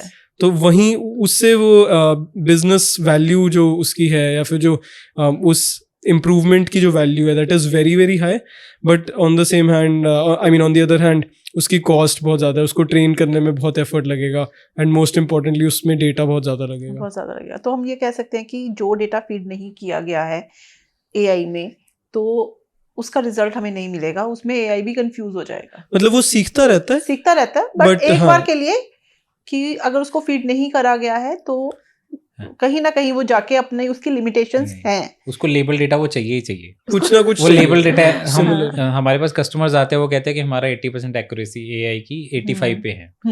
हमारा प्लान है कि इस साल में हमें 85 से लेट्स से 95 पे जाना है या फिर 2 साल में 95 पे जाना है। तो that's how the plans are कि इतना डिफिकल्ट है। और 1 साल में सो इवन हम वेस्ट मैनेजमेंट में काम करते हैं, एक हमारे इट्स बिन 2 years अराउंड, हमारे कस्टमर है यूएस के, they have now they raised 1 round of funding and now they are raised another round of funding, so they are still training the model, first model, they are still training there first model. ठीक है, तो academics में बताया जाता है कि 1 दिन में मॉडल ट्रेन हो गया, but it's not like that. जो बिजनेस में जो प्रोडक्शन में डिप्लॉय होता है मॉडल, तो डिपेंड करता है कि बिजनेस में वो डिप्लॉय करने से क्या नुकसान हो सकता है अगर वो एक्यूरेट नहीं हो, तो उसकी एक थ्रेशोल्ड है, वो जब तक थ्रेशोल्ड नहीं रीच होगी तो उसको साल भी लग जा रहे हैं, क्योंकि उसको इतना डेटा चाहिए। तो एवरी डे उसमें इतना सारा डेटा लेबल होके जाता है, उसमें बताया जा रहा है कि ये कप है, ये बॉटल है, कौन सी वाली बॉटल है, बॉटल्स भी वेस्ट में आपके कई तरह की आती है, तो सेग्रीगेशन प्लांट में उसको यूज कर रहे हैं। मेडिकल टर्म्स मतलब मेडिकल फील्ड में भी बहुत सारे वेस्ट होते हैं अलग अलग तरीके के, ह्यूमन वेस्ट हो गया या सिरिंजेस हो गए, या वो भी वहां पे भी एक तरीके से लेबलिंग होती है कि ये ग्रीन बास्केट है, ये रेड है एंड ब्लू है एंड सो ऑन। तो उसी तरीके से तो लेबल डेटा की डेप्थ जो है, आप ऐसे मानिए कि आपने पहले सिर्फ लेबल किया कि ये पर्सन है, तो पर्सन डिटेक्शन सिस्टम बन गया मान लो, बट आपको अब ये डिटेक्ट करना है कि वो लेफ्ट जा रहा है या राइट जा रहा है, तो आपको फिर और लेबल डालना पड़ेगा। अब लेफ्ट जा रहा है या राइट जा रहा है, उसके बाद और लेबल डालना है कि वो कहीं वो देख किधर को रहा है, लेफ्ट को देख रहा है, राइट को देख रहा है, या फिर वो डांस कर रहा है, या वो क्या कर रहा है। तो उसकी डेप्थ ऑफ इंफॉर्मेशन जितनी हम बढ़ाते जाएंगे उतनी उसकी कैपेबिलिटी बढ़ती जाएगी। तो वो बिजनेस की जितनी रिक्वायरमेंट बढ़ती जाती है, हमारे एक कस्टमर है वो उसको CCTV कैमरास को स्मार्टर बनाने के लिए यूज करते हैं, तो सर्वेलेंस सिक्योरिटी यूएस में यूज होता है उनका सिस्टम्स कई जगह पे। तो वो सर्वेलेंस की, अब कहने को तो आज के दिन में ऑलरेडी मॉडल्स अवेलेबल हैं मार्केट में जो फ्री में पड़े हैं, जो इसको यूज किया जा सकता है, बट उससे उनका काम नहीं हो रहा है क्योंकि उसकी एक्यूरेसी नहीं है। अब उनको सर्वेलेंस में कहीं डिप्लॉय करना प्रोडक्ट, तो that system has to be really बहुत अच्छा एक्यूरेट होना चाहिए। तो उसके लिए उनको बहुत सारा डेटा उसको स्टिल फीड करना पड़ रहा है। छोटे छोटे नए सिनेरियोज आते हैं सर्वेलेंस में कि चोरी के सिनेरियो से लेके कोई भीड़ में, क्राउड में कोई स्टीलिंग हो रही है, कुछ हो रहा है, तो उसके भी कई तरीके हैं किस वे में। तो उसको आपको continuously image data, video data में बता के आपको बताना पड़ रहा है कि क्या हो रहा है ये, और ताकि सिस्टम समझ पाए कि कॉन्टेक्स्ट क्या है। एक और इंटरेस्टिंग बात, क्योंकि हम डेटा के टॉपिक पे हैं, तो एक मुझे काफ़ी इंटरेस्टिंग लगा जब मैं सेल्फ ड्राइविंग कार्स के बारे में पढ़ रहा था, तो आई रियलाइज्ड कि जो इंश्योरेंस रिपोर्ट्स हैं और जो CCTV कैमराज हैं, उनसे जो डेटा आ रहा है वो बहुत ज़्यादा रेलेवेंट है सेल्फ ड्राइविंग कार्स के लिए।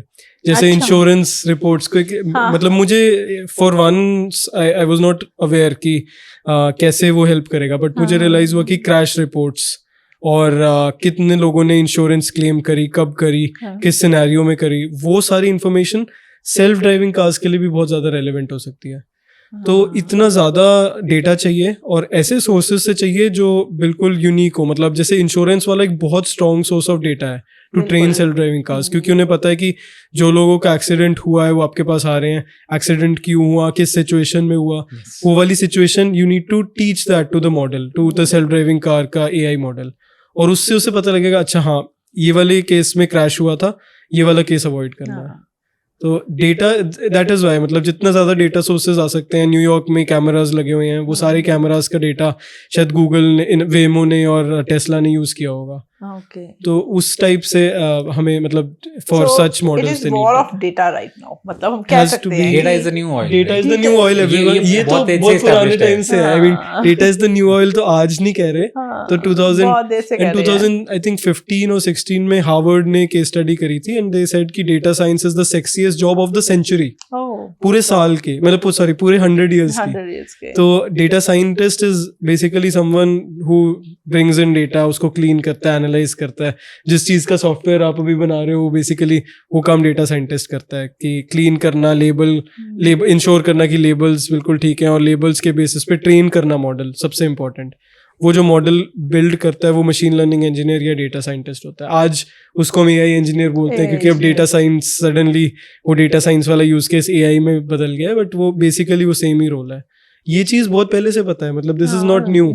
अब लोगों को पता लग रहा है लेकिन हमने 2015 में को पहले पता है ना, लेकिन आम जो लोग हैं उनको नहीं पता है ये। उनके लिए this is new. Chat GPT ने ये चीज अवेयरनेस बढ़ा दी। चैट जीपीटी से मेन स्ट्रीम में आ गया, मेन स्ट्रीम में आ गया, बिल्कुल एग्जैक्टली। तो कुछ ऐसी 5 जॉब्स अगर आप बताना चाहो जो आज के जमाने में इररिलेवेंट है बिकॉज ऑफ एआई। थोड़ा टफ क्वेश्चन है मेरे लिए, may be you can try. मुझे लगता है कि इवॉल्व होगा, मतलब जॉब्स इमीडिएटली रिप्लेस नहीं हो रही, रिप्लेस भी ऐसे नहीं, मतलब वो इवॉल्व होंगी रोल्स सारे।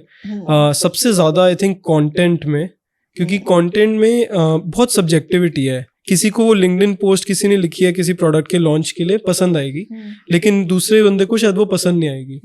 अब हमारे पास बहुत also highly paid content marketing teams होती हैं, प्रोडक्ट मार्केटिंग टीम्स होती हैं। उन्होंने जो पोस्ट लिखी है या फिर उन्होंने जो ईमेल कैंपेन रन किया है, हर चीज़ बहुत सब्जेक्टिव है कंटेंट के स्पेस में स्पेसिफिकली। अब वही चीज़ चैट जीपीटी और राइट सोनिक और बहुत सारे कंटेंट मार्केटिंग एआई टूल्स हैं, बहुत अच्छे से कर रहे हैं। तो अब इसीलिए ये वाली स्पेस आई थिंक बहुत ज़्यादा इवॉल्व हो गई है। अब वो जो प्रॉम्प्ट खुद लिख रहे थे वो एक दिन में एक प्रॉम्प्ट लिख रहे थे, पूरा दिन लगा के सोच के रिसर्च करके, अब वो चैट जीपीटी या परप्लेक्सिटी से 5 मिनट में लिख रहे हैं और 10 प्रॉम्प्ट और सेम डे लिख पा रहे हैं। तो अब मैं आपको बताता हूँ, यहाँ थोड़ी मेटा कमेंट्री यहाँ पे ये है कि मतलब जो थोड़ा और डिफरेंट ही पर्सपेक्टिव है कि अब उनका ही रोल बहुत ज़्यादा प्रोडक्टिव हो गया है। पहले वो आपको एक हफ्ते में 5 पोस्ट लिख के दे रहे थे, अब आपको एक हफ्ते में शायद 25 पोस्ट लिख के दे रहे हैं।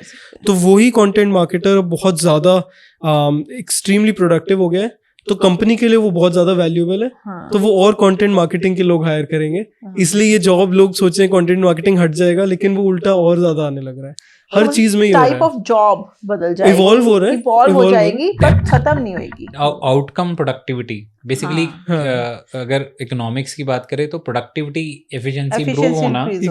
अब नाउ द पॉइंट इज कि जो अब उसके ऊपर है, जॉब करने वाले के ऊपर है कि वो क्या वो अपने आप को अपग्रेड कर रहे हैं, नहीं कर रहे। अगर वो अपने आप को अपग्रेड नहीं कर रहे हैं, उसके सामने टूल्स हैं, हथियार है, और वो वेपन को नहीं यूज करेगा, वो अभी भी बुलक कार्ट यूज करेगा और गाड़ी नहीं यूज करेगा, तो ए से बी जाने में उसको टाइम तो लगेगा। और जो गाड़ी बोलेगा कि नहीं मैं तो गाड़ी आ गई है आज के दिन में, मैं गाड़ी पे बैठ के ए से बी जाऊंगा, जल्दी पहुंच जाऊंगा और जल्दी से जाके बेटर प्रिपरेशन करके जो इवेंट है या जो भी काम करना है वो जल्दी हो जाएगा। तो वही वाली बात इसमें है कि कस्टमर सर्विस और मार्केटिंग कंटेंट, ये 2 ऐसे एरियाज हैं जहाँ पे इम्पैक्ट सबसे बड़ा हुआ है, क्योंकि वो वहाँ पे लाइफ एंड डेथ सिचुएशन नहीं है, पहली बात।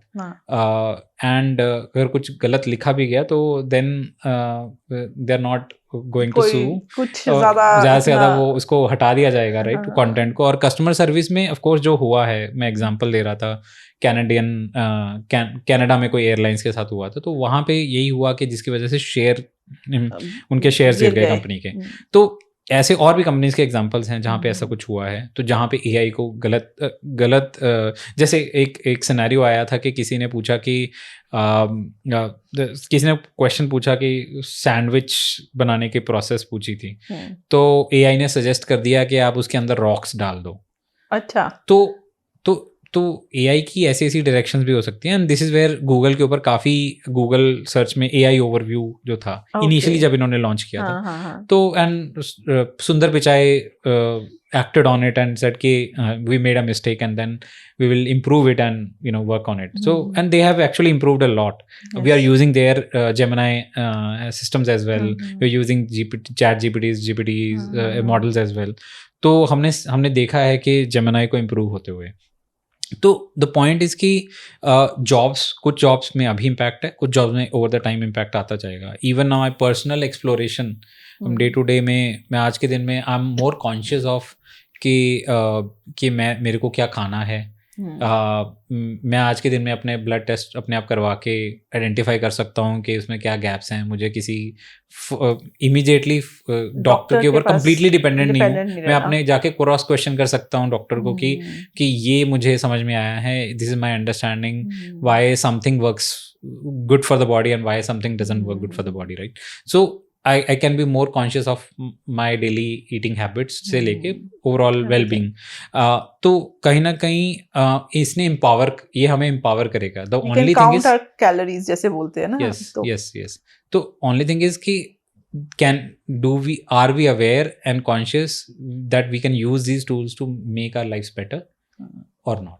Right, whether at work or in personal life.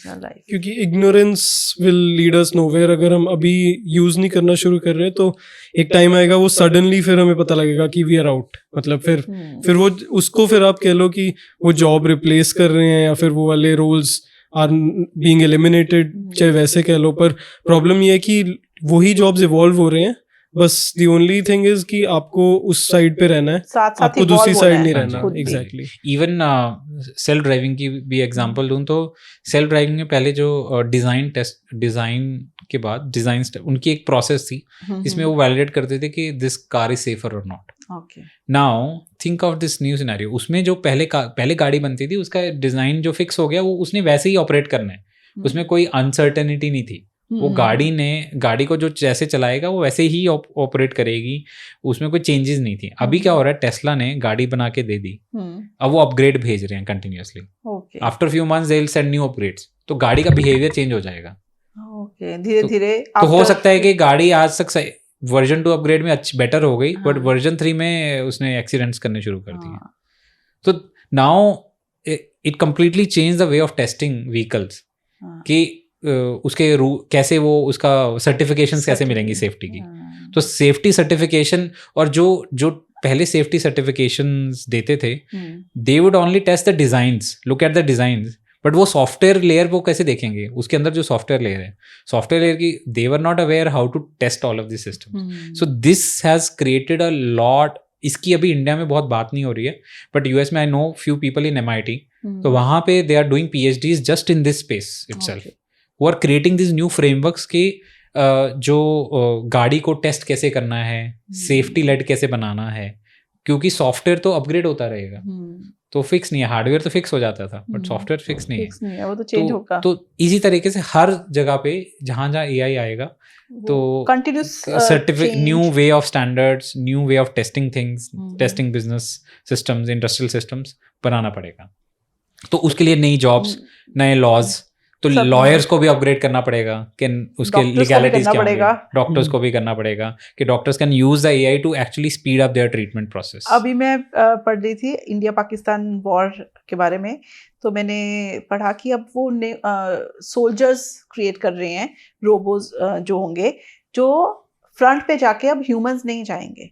सो एक ह्यूमन लॉस कम हो जाएगा. और वैसे भी मुझे लगता है कि जो अभी वॉर हुई उसमें भी शायद बहुत सारा AI यूज़ हुआ है, चाहे वो S-400 की उसमें यूज़ हुआ हो, चाहे सैटेलाइट्स के थ्रू यूज़ हुआ हो, चाहे मिसाइल्स में यूज़ हुआ, तो ड्रोन्स में यूज़ हुआ हो. नेविगेशन, ड्रोन्स की नेविगेशन, मिसाइल्स की नेविगेशन, टारगेट लॉकिंग. अब वो कैसे उन्हें पता कि ये इंडियन टारगेट है या फिर ये इस टारगेट को डिस्ट्रॉय करना है, या ये यहाँ इंस्टॉलेशंस है, वो सब डेटा से ही आया होगा उनके पास आया है कि ये चीज. उन्हें कैसे पता ये एनिमी टारगेट है. चलो war is one thing, but और भी ऐसे वॉर में ही सिनेरियोज हैं ऐसे, मतलब और बाकी वॉर्स में जहाँ पे उन्हें पता है एग्जैक्टली कि ये वाला टारगेट डिस्ट्रॉय करना है, जैसे यूक्रेन रशिया वॉर है या फिर इंडिया पाकिस्तान वॉर में भी आपको कैसे पता लगेगा कि ये वाली यूनिफॉर्म इंडियन है और ये वाली पाकिस्तानी है। वो कलर डिटेक्शन अपने आप में एक बहुत बड़ा एल्गोरिदम है, जैसे हमने बिल्कुल स्टार्टिंग में एल्गोरिदम्स की बात की, तो वो कैसे पता लगेगा? वो सब चीजें डेटा के थ्रू ही होंगी, कलर डिटेक्शन। बल्कि कई बार तो मैं भी इतना अच्छे से कलर नहीं डिटेक्ट कर पाता जितना एआई कर लेगा। ऑब्वियसली वही है कि उनके पास डेटा पॉइंट्स बहुत, मॉडल के पास बहुत ज्यादा डेटा पॉइंट्स होंगे। तो अगर हम करियर की बात करें, हाँ जी, तो आपको भी हायर करने की बहुत जरूरत पड़ती होगी, तो आप क्या देखते हो कि क्या एजुकेशन बैकग्राउंड क्या होनी चाहिए हायरिंग के लिए? तो इसमें हम हर कंपनी का अपना अपना रिक्वायरमेंट्स हैं। एआई में अगर स्पेसिफिकली हम देखें, एआई में भी एआई में अभी जो हमारा जिस तरीके से हम basically we are a product company, software product है हमारा, और तो आइडियल तो बहुत कई सारे रिक्वायरमेंट्स एस्पेक्ट्स होते हैं, बट जो मेन की क्रिटिकल एस्पेक्ट होता है, एआई ने बहुत सारी चीज़ें ऑटोमेट करते जाना है, सॉफ्टवेयर आते जाएंगे जिससे हम अपना सॉफ्टवेयर डेवलपमेंट भी ऑटोमेट करते जाएंगे। जैसे कोडिंग ऑटोमेशन का को पायलट्स आ गए हैं, हमारी टीम पूरी यूज़ करती है copilots. We spend monthly on copilots के, जहाँ पे फास्ट कोड लिखा जा रहा है, यूज़ दैट, ठीक है, ताकि जो 8 घंटे में कर पा रहे हो क्या 2 घंटे में हो सकता है या नहीं हो सकता है, and we have done that. हमारी टीम रेगुलरली उसको यूज़ कर रही है। और तो वहाँ पे हम ये देखते हैं कि क्या वो पर्सन में क्रिटिकल थिंकिंग है या नहीं है, सबसे इम्पोर्टेंट पार्ट। अगर वो सोच पा रहा है कि उसको, अगर मान लो मैं उसको बोलूँ कि मैं सिंपल एक प्रॉब्लम स्टेटमेंट दे दूँ कि देखो ये प्रॉब्लम सॉल्व करनी है कि आपको एक इवेंट ऑर्गेनाइज करनी है, तो कैसे सोच रहे हो? अच्छा, कुछ भी हो सकता है वो, उसका माइंड क्रिटिकल थिंकिंग कितनी अच्छी है कि वो सारे सिनेरियो सोच पा रहा है कि क्या होगा। अच्छा, चाहे वो उस बैकग्राउंड से नहीं है, बट वो कैसे उसको सोच रहा है। और ये आज की बात नहीं है, ये एआई के बिना भी अगर हम बात करें, चाहे हम पहले नॉर्मल सॉफ्टवेयर इंजीनियरिंग की बात करें या फील्ड में कहीं पे भी, तो आपको क्रिटिकल थिंकिंग है, वो तो इररिस्पेक्टिव एआई या उसके नहीं है। इवन मैं एग्जांपल देता हूँ, टेस्ला ने, जिसने सबसे best AI system, autonomous AI system बनाए सबसे पहले, उनकी एआई इंजीनियर की रिक्वायरमेंट में भी एआई ऑप्शनल है। ओके, एआई आना ऑप्शनल था कि एआई तो हम भी सिखा देंगे कि न्यूरल नेटवर्क्स है, वो बंदा पढ़ाई करके सीख लेगा। पैशन है, पैशन होना चाहिए और क्रिटिकल थिंकिंग होनी चाहिए। और ऑफ कोर्स सॉफ्टवेयर डेवलपमेंट, उसमें इंपॉर्टेंट चीज़ थी कि सॉफ्टवेयर डेवलपमेंट की कैपेबिलिटीज़, उसने सॉफ्टवेयर डेवलपमेंट कितने अच्छे से पढ़ा है। तो हम भी आज के दिन में, हम जब जो सबसे की रिक्वायरमेंट है, हम ये देखते हैं कि सॉफ्टवेयर डेवलपमेंट कितनी डेप्थ में सोचने, एप्टीट्यूड से आता है सॉफ्टवेयर डेवलपमेंट। सॉफ्टवेयर डेवलपमेंट अगर वो सीनियर कैटेगरी में हम हायर कर रहे हैं, तो उसने पिछले सालों में जो काम किया है वो सॉफ्टवेयर डेवलपमेंट में कितना डेप्थ में काम किया है, राइट। क्योंकि अदरवाइज वो मे बी शायद एक आधा मॉडल भी बना देंगे, बट वो इंटीग्रेट नहीं कर पाएंगे। तो इवेंचुअली हमारे केस में, प्रोडक्ट कंपनी के केस में एटलीस्ट, हमें होता है कि हमारा जो सॉफ्टवेयर इस तरीके से बन जाए कि वो एक कस्टमर खुद आके उसको यूज़ कर पाए। हमारे कस्टमर एक एआई टीम होती है जो एक रोबोट बना रही है, या फिर वो एक मॉडल बना रही है, वो मॉडल को ट्रेन कर रही है, सर्विलेंस प्रोडक्ट्स बना रही है, वो रोबोटिक, चाहे एग्रीकल्चर रोबोट्स बना रही है, चाहे डिफेंस के रोबोट्स बना रही है, चाहे वो अलग इंडस्ट्री, मेडिकल इमेजिंग में ब्रेन सिटी या जो अलग अलग जगह पे सिटी स्कैन है, उससे रेडियोलॉजी एआई बना रही है। तो हर जगह वहाँ पे वो तो इंडस्ट्री तो चेंज होती रहेगी, बट अगर उसका एप्टीट्यूड होगा, क्रिटिकल थिंकिंग होगी और उसकी सॉफ्टवेयर डेवलपमेंट अच्छी होगी, तो वो कोई भी फील्ड में उसको सोच पाएगी whosoever they are, तो एंड देन वो नेविगेट कर पाएंगे। एंड दैट्स व्हाट हमारी छोटी सी टीम है, and but they are one of the best, like, so that's how it is. So they are attached to the problem statement. They have been here for long now, and we are able to navigate through with a very small team. We are able to compete with the one of the best. मुझे ये बहुत अच्छी चीज़ लगी कि जो team है आपको feel होती है कि मतलब दे आर द बेस्ट।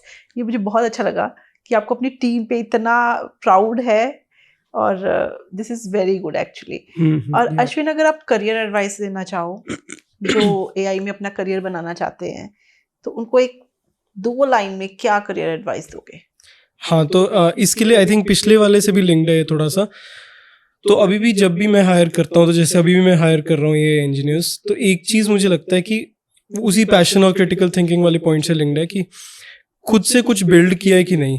मतलब अगर उन्होंने, क्योंकि मैं प्रोडक्ट मैनेजर था, मैं बहुत ज़्यादा हैंड्स ऑन नहीं था, पिछले कई 2-3 साल में थोड़ा ज़्यादा हैंड्स ऑन हो गया हूँ, बट सोचना और करने में बहुत फ़र्क है। तो मुझे लगता था शायद मैं 1 महीने में बहुत अच्छा प्रोडक्ट बना सकता हूँ, लेकिन उसको जब बनाने बैठते हैं तो एग्जैक्टली जो चैलेंजेस फेस करते हैं, अगर उतनी क्रिटिकल थिंकिंग नहीं होगी या फिर प्रॉब्लम सॉल्विंग एटीट्यूड नहीं होगा, पैशन नहीं होगा, तो नहीं हो पाएगा फिर।